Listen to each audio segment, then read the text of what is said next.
Hello বন্ধুরা, কেমন আছো? আশা করি তোমরা সবাই অনেক ভালো আছো। তো তোমাদের সঙ্গে আবার চলে এলাম একটা ছোট্ট মজার ঘটনা শেয়ার করার জন্য। তো এইদিকে আমার ছোটো ননদ বাড়ি যাবে বলে রেডি হচ্ছিলো, আর এটা হচ্ছে গত পরশু রাতের ঘটনা।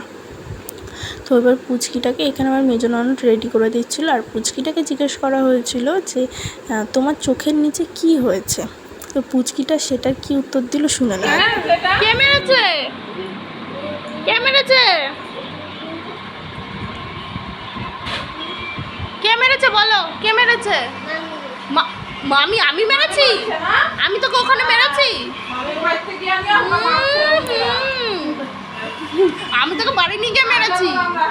কাছে গিয়ে জিজ্ঞেস করলাম যে আমি তোকে মেরেছি, তো মুখটা কেমন করলো দেখলা একবার।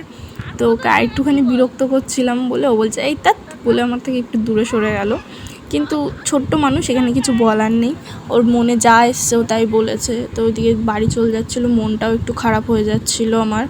মানে সকাল হলে ওকে নিয়ে আসতাম বাড়িতে, কিংবা আমার ননদ এসে ওকে দিয়ে যেত, চটকাতাম, খেলতাম ওর সাথে। তো সেই কারণে মনটা একটু খারাপ হয়ে গেছিলো।